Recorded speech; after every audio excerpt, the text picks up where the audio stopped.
because I don't know if Carrie is having some sort of breakdown when she puts things on. Maybe she gets overwhelmed. They have something called executive functioning disorder where you can't like make a decision. It's like, you know, you got buku stuff to do, and because of that you be paralyzed. So maybe because of that she just like put her hand, like close her eyes and put her hand on the bottom and put her hand on the top and then put her hand on some shoes and just wear that, because that's what it looked like she was giving me. But let's go ahead and move on. And then here come Aiden. Here come Aiden in the biggest hospital tidy whitey bras I have seen in a long time. They were huge. It looked exactly like the tidy whities that they sent me home from the hospital in when I had my children. They were very medicinal. Is that the word? Like, they were like medical grade. They were huge. Because Naya was riding that thing like a soldier, okay? And at first when I saw the dude, like when she finally climbed up off of his yam, I was like, that looked like Smith Jerry, little brother. It looked just like Smith Jerry. I'm not mad at it. Go ahead, go off, baby. Do it for those of us who can't, okay? And then Carrie, baby, she had a National Geographic ass size roll, like decal on her blazer. But just for me, I would be fighting it all day because it was big as hell. Like, it was like probably like rubbing on her. Like, you know when you know when something like rubs up on your neck and you think it's like a bug and you beat yourself up trying to get rid of it and it's really nothing. It's like a piece of your hair or like a little piece of string from your shirt. You pregnant. You pregnant with what? Anticipation? Girl, what you pregnant with? A pregnant pause? Girl, you pregnant with a food baby? Girl, what you pregnant with, child? Because what? Any baby brought into this world and just like that, it's gonna be a trash ass baby. I know you saying, L, it's a baby, it's innocent. How can a baby be trash? This baby gonna be trash. I don't know how they gonna do it. Okay, the baby gonna be born with 12 teeth. And it's gonna be like that baby from Who Framed Roger Rabbit. It's gonna have a New York accent and smoke a cigar. I just don't trust any baby being brought into this world. I would never want to approve that. I would never say yes to that. So, but they gonna give it to us anyway because they don't give a shit what we want. So, hey everybody, thank you so much for checking out this video. It's your girl LB and Blue. Welcome to our channel, Watch With Me LB, where we give you fun, fresh, and funny rants, reviews, and recaps on our... All right, on our favorite movies and TV shows. And I don't want no kisses. We are here to talk about episode 9 of And Just Like That. I think it's called, what is it called? There Goes the Neighborhood. That's what it's called. Bluesy has a new bandana she would like to show you. Show everybody a bandana. Listen, love wins, okay? He said hello to your cousins. She got an A on her report card at her grooming. She did great. She's very fluffy and soft, and she smells like blueberry because that's the one that I like for her to get, is the blueberry cologne, and it matches her branding. Okay, get your ears out of my face. Say bye, cousins. It's Ananda. Well, if you don't want to be in the video, what you on my lap for then, Nana? It's a blueberry Nana. She want to go to sleep. It's her nap time. If you haven't, please subscribe to my channel. Don't forget to hit the bell for the notifications. And if you're so inclined, please share this video. I'm trying to get my channel to as close to 10,000 subscribers as I can before the end of the year. I need your help. Please share this video. If you haven't, please subscribe. Help your girl out. Thank you.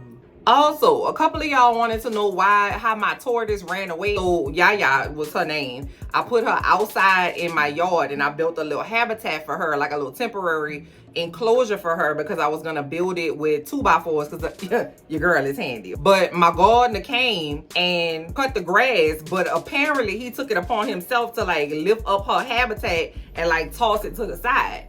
I had like a little place for her to go and you know, get out of the sun, right? She was in there, but I didn't know he lifted up the little habitat and tossed it to the side so he could cut the grass with his trifling self. That when I noticed it, I went back out there and she was gone. Me and my children were looking they were so sad, y'all, looking all over the neighborhood. We posted signs up in the neighborhood. Have you seen Yaya? And she had a little hibiscus flower on her back and she liked to eat hibiscus flowers and stuff. And we have never found Yaya to this day. I still be out there looking for my baby because I spent a pretty penny on the tortoise. You know what I'm saying? Because it's an investment. You know, they live, like I was about to put the tortoise in my will and shit. Like, they live a long time. Should I not replace my tortoise? Because I didn't invest it. I built a homemade indoor habitat with my own self hands and plywood and stuff. And all right. Let's talk about these trifling people on this show. Okay, let's move on. Okay, y'all, let's get into it. So the episode opens up and Carrie is at Chay's place waiting on Aiden to come in and blow her back out, okay? And so Aiden comes in. He's like, ooh, girl, it's been a long week. I can't wait to tear your ass up. And Aiden is like, yeah, you know, I finally got cool with the doorman downstairs. You know, he gave me a little salute-a-rooney when I was coming in a building. And then Carrie is like, oh my God, no.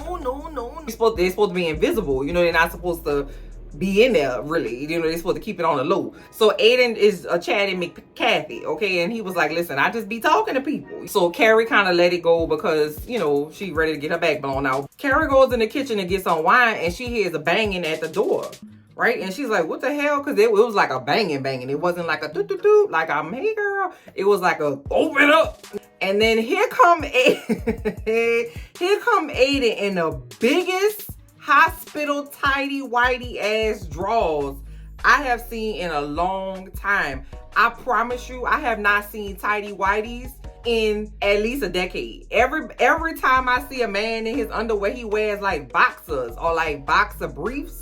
I haven't seen tidy whities in so long because they were huge. It looked exactly like the tidy whities that they sent me home from the hospital in when I had my children. I was like, damn, okay, you are keeping it classic. Okay, that tracks for Aiden though. Aiden strikes me as a tidy whities.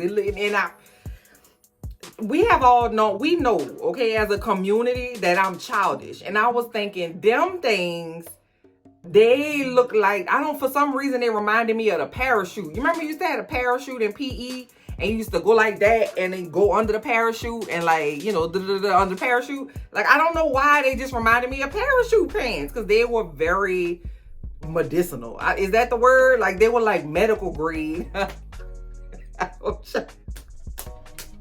They were huge. So it was the building management putting them out because they, you know, Aiden wanted to talk to the people and now they have exceeded their 30-day guest limit on the building or whatever.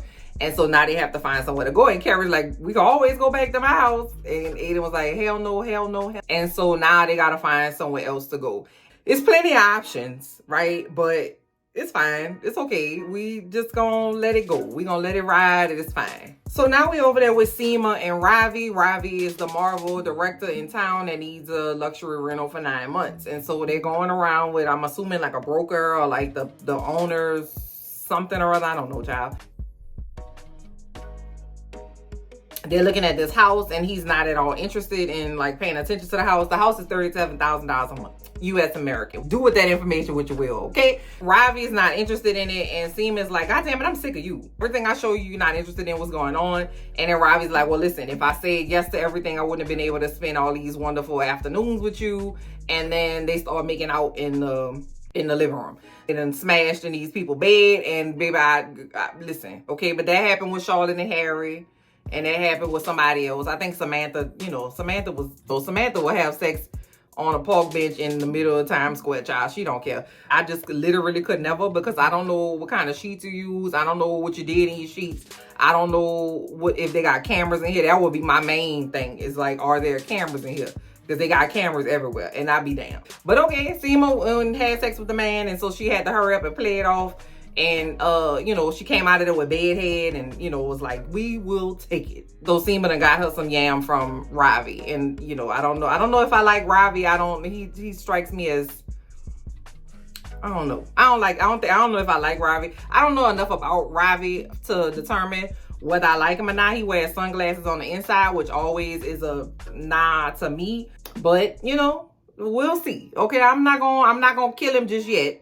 But we'll see. So they are shoving these raggedy children down our throat, and we get a quick scene with Miranda and Brady. And Brady has been working at the bar with Steve, and Miranda is being very condescending about him working there. Like, what you do? Just making fries and you're flipping burgers. And blah, blah, blah. She's like, what happened to the program in Costa Rica? You could learn Spanish and you could surf and get some college credits and blah, blah, blah. And Brady's like, well, you do it. You do it. Who? Okay, moving on. You know, it's a setup for this very unfortunate storyline that they are shoving down our throats. We'll talk about that in a bit. So Miranda is talking to Charlotte about having Lily talk to Brady about, you know, staying focused and studying and doing his best and, you know, doing college things and being academic and whatever. So Lily is younger than Brady. I think they are 2 or 3. So now we in there with Charlotte and Lily and Rock and Harry. And Harry is pissing me off. And he basically took LTW's husband's shit from a couple episodes back. And now he's spouting that whole, well, what I'm supposed to do if you're not here, and how am I supposed to feed these children, and what am I gonna do? You weren't here, you were at work. Harry is planning Herbert, LTW's husband, Herbert's comptroller campaign, meet Herbert Walker, something, child, something. The caterer that he hired is not, you know, doing whatever. So this is more important than supporting his wife for her first go out into the workforce in almost 20 years. So, you know, that's just paramount. Okay, we got to find a new caterer. All right. There's no way you can hire a virtual assistant with all your goo gobs of money to do that for you. I'm gonna move past it. So Charlotte sits down and is like, Lily, please, for me. Convinces Lily to go to Brooklyn to go see Brady. LTW is at her house and PBS wants to make her documentary into a miniseries, and she sleep on the desk. And Herbert walks in with attitude because Gabby done ate Lucky Charms for dinner and it's 8 o'clock at night and she never sent the guest list to the guest people or whatever. And I just can't help but wonder why these rich ass people don't have no help, no assistance. No, baby, you let me get $100,000 tomorrow. Just $100,000. Just a small 6-figure bump, okay, in my account. I'm hiring somebody. Somebody gonna help me go to and fro. Somebody gonna pick up something and put it down someplace else. Why these people that got goo gobs of money don't have people to help them do the guest list and do the this, that, and the third? Like, that's the whole point of being rich. It's so that you don't have to do things yourself. You just outsource that. Where's the outsourcing at? Anyway, and so LTW was like, well, shit, since the little girl done ate Lucky Charms, I'm about to carry my ass to bed. And then he gonna say, well, what about me? What about dinner? What? Raise your hand if you have spent way too much money on DoorDash, Uber Eats, Postmates, Instacart. And we regular, schmegular people. So you mean to tell me you have never heard of getting takeout in New York City, the takeout capital of the world? You can get a jellyfish, a live jellyfish delivered to your door in under 20 minutes in New York. Why he acting like he don't know what to do if his wife don't have dinner for him? Shut up. What's going on? Okay, I don't like that. I ain't like that. It rubbed me the wrong way. And Herbert, every time I see him, I'm either like, shut up or like, go away. And I don't like that for him. He the only black man on the show. Okay, now we over there with Naya, who is blowing somebody else back out. Okay, so this is I believe this is the first scene, like obvious sex scene that we've gotten this season. Maybe. Comment down below and let me know. Because Naya was riding that thing like a soldier, okay? And Miranda is like, you know, she's hearing it all, right? But that lets me further know her rich ass needs to go get her an apartment or a hotel or an Airbnb or go to the gym, baby. Go to the library. Go do something with yourself. I don't understand. Like, is she poor now? Have her finances taken a turn? Is she paying the lady rent? Because You know, I just got questions about it. And I was like, if you don't want to hear that lady getting her back blown out or blowing somebody else back out, then you need to get your ass your own spot. Because you're 56 years old, baby. You don't need to be sleeping on no twin size bed. Like, I know you got a little ache, a little crank somewhere. So, like, you need to get you a good quality mattress and some good sheets. And you need your own space. Why she don't want to, whatever. But I am glad Nia getting her back blown out. That's great for me. And at first, when I saw the dude, like when she finally climbed up off of his yam, I was like, that looked like Smith Jerry little brother. It looked just like Smith Jerry. I'm not mad at it. Go ahead, go off, baby. Do it for those of us who can't, okay? And she's like, listen, this is great. I really enjoy the whole, like, I get to sleep with you, you get to sleep with me, then you get your ass up and then go ahead and go home afterwards. I really enjoy this part of life. Now, being that I am single, Tinder is one that I can't get with. Okay, I'm just not the kind of person that could be like, oh, hey, person, what you doing? Nothing? You want to have sex? Sure. I'm just not that kind of person. I wish that I was. I would probably have so much more fun in life. But you know, I got the queries, questions, comments, concerns. Obviously, you're not coming to my house. Obviously, I'm not going to your house. Obviously, I'm not going to a hotel with you. Did you bring me your STD test? Do you have 2 forms of identification? Can you vouch for the fact that your mother is not a piece of shit? Do you have gainful employment? Is your breath bad? Is your yam an acceptable size for me to throw it all away, possibly for? I just don't have that kind of brain chemistry to do that. I have now, when I was a young whippersnapper, but being that I'm getting on a season tip. You know what I'm saying? I can't do that. Because who are you, baby? You ain't about to ruin my life. I don't want you over here and now I got to go and you know what I mean? I just don't. But I'm glad she is, though. I'm glad. Go ahead, Nia, girl. Go off. She was riding that yam like a soldier. And I was very proud of her for that. Go ahead, Nia. Not sure why, but we get a quick scene with Che. She's at the vet's office and this person comes in with a box of kittens. Che and this person starts a flirt. And the person's like, oh, did anybody ever tell you look just like Che Diaz? And then Che is like, nah, nobody ever said that. And then the person whose name is Toby is like, yeah, I wonder whatever happened to them. And then Che was like, well, they working at a vet's office in Hell's Kitchen. So Che ends up taking the kittens from Toby. It got that scene, although I didn't need it or want it, okay, but it did get me to thinking. I need some of the cousins to teach me how to flirt, okay, because I don't know how. And even when I was in my little yam seeking phase, still never had to shoot my shot. And so I always tell a story that lets people further know that I really need help in that arena, because one guy was making like eye contact with me and I didn't know what to do. And so I saluted him like a soldier.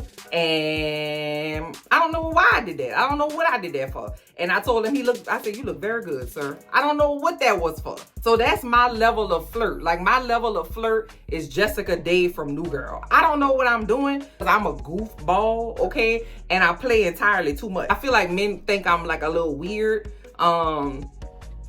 Probably. So I don't even know what men think. I don't know. Just give me some pointers and tips and, stuff down in the comment. Give me some resources. I'm out here saluting people like it's the 4th of July and I'm in the armed services. So, that's where I'm at with that. Anyway, Carrie goes back to her apartment where Che is working on stand-up to impress Toby.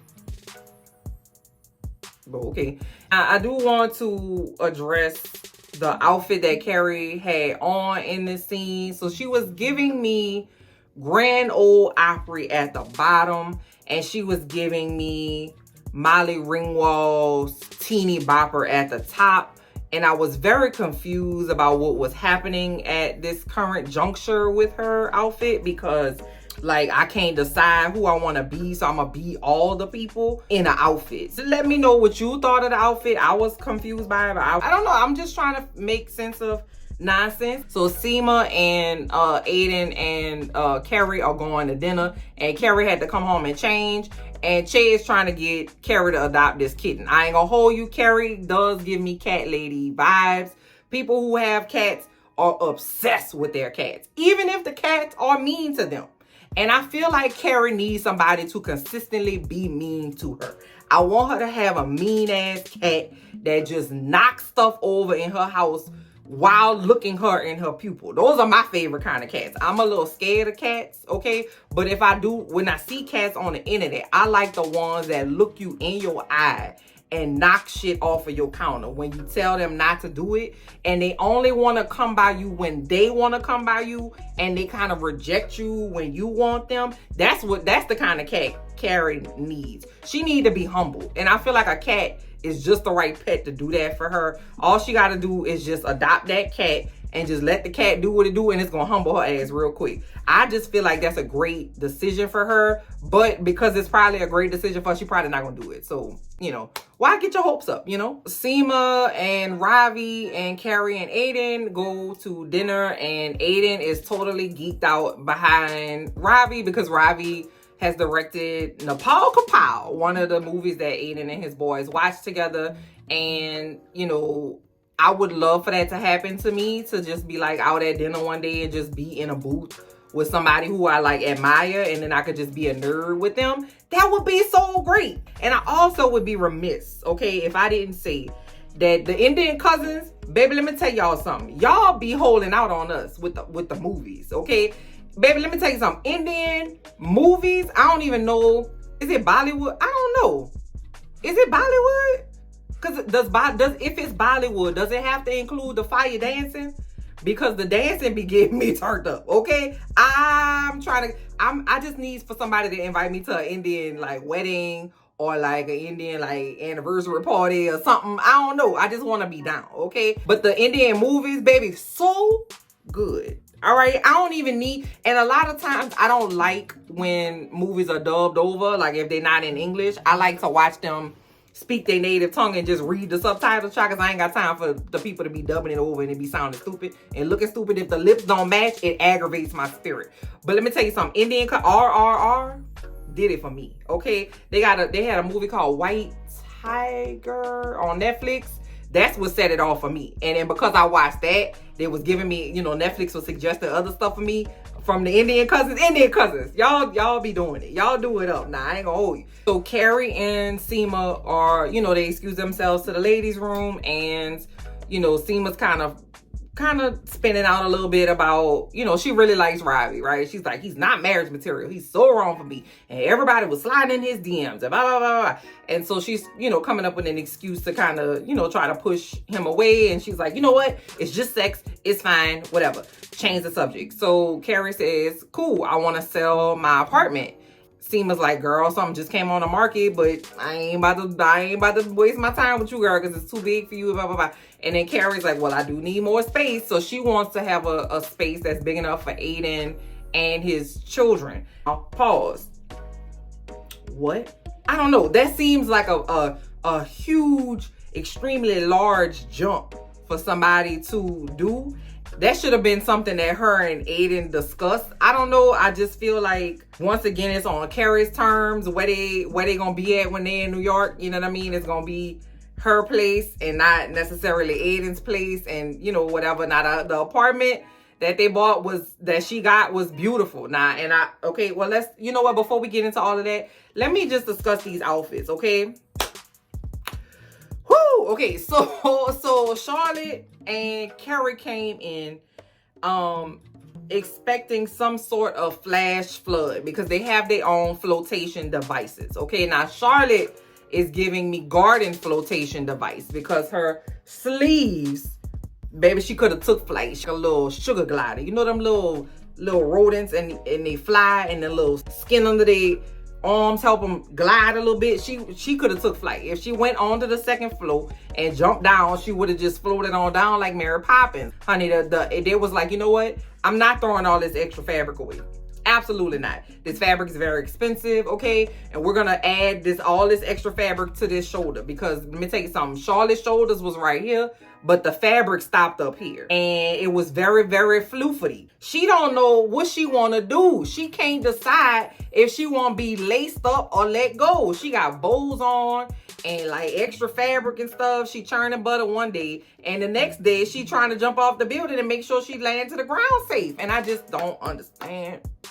I don't understand what happened to classic Charlotte. What happened to Ralph Lauren Charlotte? All American don't do too much, don't be too ostentatious as Charlotte. She probably had like, you know, stuff in there. You know, they make like scarves and hats and stuff that they have like secret compartments. She probably had a passport in there. She probably had like a little, you know, a little nip or like a little thing of white wine or something in there. She probably had, you know, one of the little puppies she liked to have with her. She probably put it in one shoulder pad. Girl, she probably had Harry wig that he wore a couple episodes back. You know, it's stuck up in there. Probably have like a little zipper compartment. You know, she didn't need a purse because everything was just up in her shoulder pads. Okay, she probably had like a meal ready to eat, like a little MRE in case like an emergency or something like that. A little flashlight, some, you know, waterproof matches. You know, one side was probably for emergencies and stuff, because that's the only thing I could think of that you would need to have your sleeves that goddamn big. And then Carrie, baby, she had a National Geographic ass size roll like decal on her blazer. And you know, I don't really enjoy when she have her hair pulled back tight. So, you know, and I get that, you know, if you got buku shit going on your shoulder, that you can't have all your hair and stuff because it would be too busy. But just for me, I would be fighting it all day because it was big as hell. Like, it was like probably like rubbing on her. Like, you know, when you know when something like rubs up on your neck and you think it's like a bug and you beat yourself up trying to get rid of it and it's really nothing. It's like a piece of your hair or like a little piece of string from your shirt. I would have been beating the shit out of myself all day because that flower was huge. Okay, but though, surprise, Miranda looked like Miranda. What is happening here, folks? I don't know. I'm sorry, I don't mean to yell at y'all. Let me calm down. Hold on. Remember back in the day, Miranda wasn't playing that whole like, I'm about to do the. Miranda was giving me Miranda. Who in the hell left the gate open? I don't understand why they can't all just match for one time. It looked like they don't ever want to make them seem like themselves together. Sometimes it be Carrie by herself and then everybody else is on the Ringling Brothers and Barnum and Bailey circus train. Then it be Charlotte look normal and everybody else be, you know, flying over the cuckoo's nest. Then it be Miranda and then the rest of these bras be looking loopy. So I'm trying to understand why we can't ever get them all together at one time. I'm just glad Miranda didn't have on no knits suit and she looked like a normal person instead of like a hobbit on Room Springer. So she also tells the girls that she's selling her apartment. And in my mind, I'm thinking, Miranda, buy the apartment, my love, because there you go right there. Seem like you need somewhere to stay, my love. You are unhoused at the current moment. So why she wouldn't just be like, girl, listen, don't even put it on the market. And the bathroom at Naya's house is in Naya's room where she's getting her back blown out. So Miranda can't wash her ass or get glad. So she got to go to her old house and wash her ass to get glad, okay? So she goes to her house and she's walking up the stairs. And at the same time, Lily comes out doing a no pants dance, okay? She ain't got no pants on. And she says, oh, hey, Aunt Miranda. And she slinks back into Brady's room. So Brady done tapped that ass as well. So not sure what the age is. Okay, is Brady 17 and Lily is 15? Is Brady 20 and Lily is 18? I don't believe so, because we need to have some sort of discussion. And we also need to get a hold of Lily. All right, because Lily look like she throwing her ass in a circle just a tap bit too much for my liking, and ain't nobody saying nothing to her. And instead of being a normal parent and saying, get your ass up out of this room, come downstairs, or get your ass out of my house and I'm gonna call your mama. Or what I would do is let them stay in there, okay? Call Charlotte, get her on the main line, have her come there, and then we both bust up on y'all at the same time. Like, do a tag team effort. You know what I'm saying? Like, because, you know what I'm saying? Brady just is really comfortable with fucking in his mama's house. And Lily is comfortable with just throwing her vagina away. Said she hadn't seen him since she was 14. No, he was 14 and she was 12. So now he talking about going to college. I don't know how old these children are. I think he said something that should let me know how old he was supposed to be in the beginning of the episode, but sometimes I tune stuff out, y'all, because I got to do it for my mental health. So Miranda slinks into her own bathroom like she's embarrassed and calls Charlotte.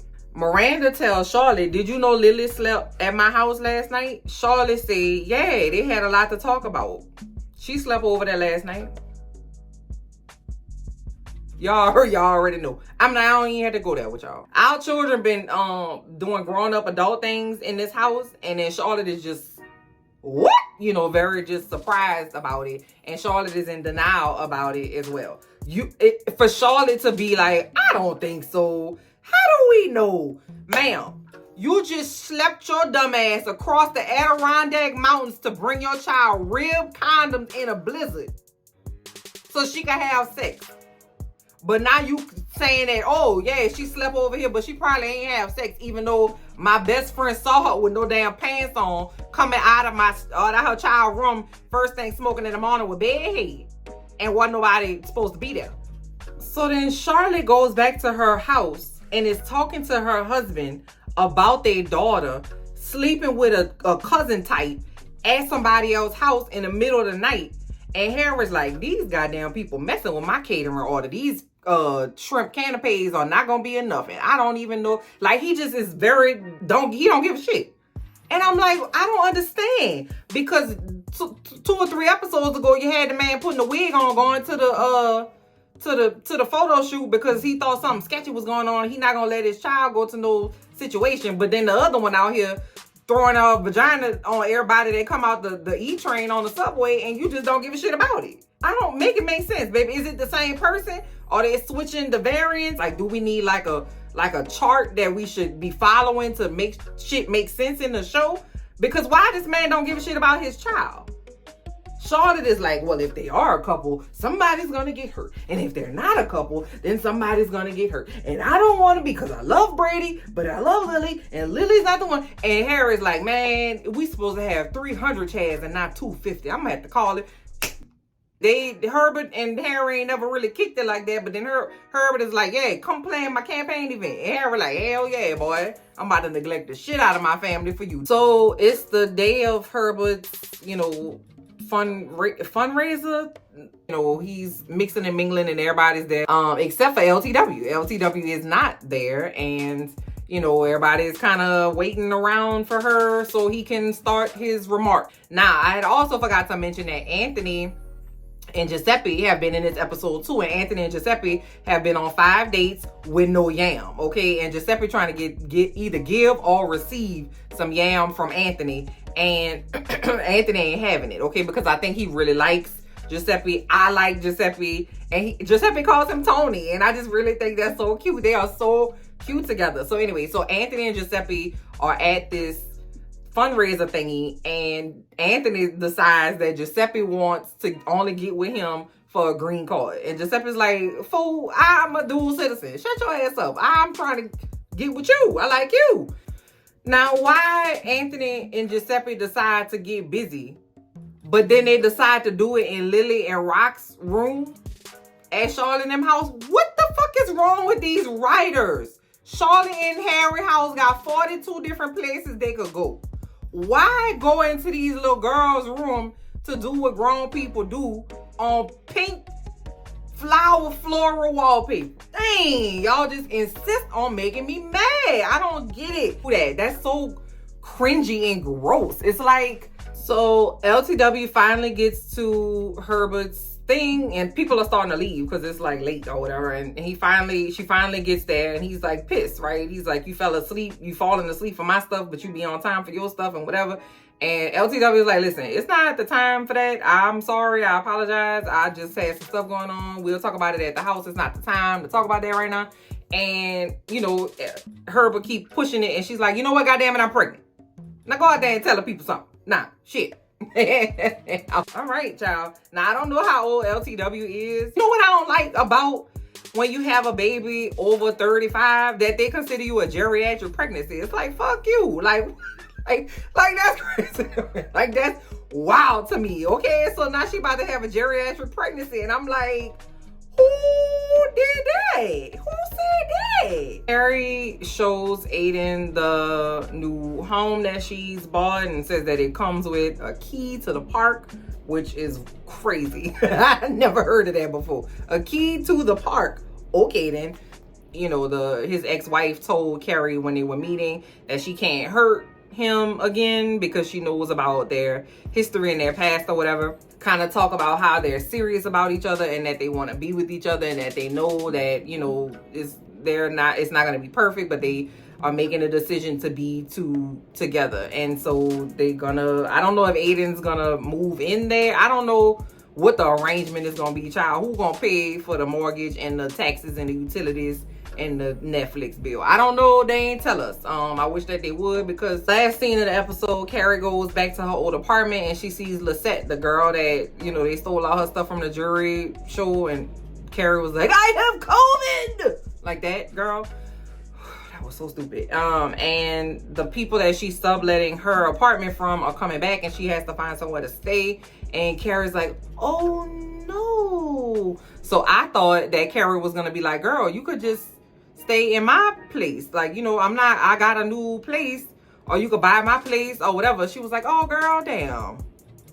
It sucks for you. Let me see you later. And then she calls Sema on the steps of her apartment and is like, Sema, I want the apartment. And so I was confused about if she wanted the apartment, the new apartment that she was moving to, or if she wanted to keep her old apartment, because she was like, and just like that, I went up to my apartment and I didn't look back. And then I was like, well, does that mean that you actually selling it? Were you going to pack up your clothes? Or were you going inside because you was like, man, this is my shit. I could just use this as like an income property. I don't know. If maybe it was just me. Comment down below and let me know if you understood what she was saying in that last part. I'm gonna give this one a -2 out of 10 because Charlotte was dressed like a cartoon and Miranda was dressed like a district attorney from 1932, child. I don't know what was going on, but I didn't enjoy this episode because everybody was annoying me. Every single character in this show annoyed me. Nobody left me unscathed, okay? I just didn't understand why they brought up new pieces of stuff for us to just leave in the season, because they're not gonna come back to it. So is Lily supposed to like be with Brady because is she supposed to be like a plot device for him to get his shit together, and he really want to do it for Lily because he love her so much? I don't know what that was for, what they're bringing in a new baby for, because I don't want the children that I do have. I ain't even gonna lie to you. Comment down below and let me know what you thought, and I'm gonna talk to y'all later. Bye.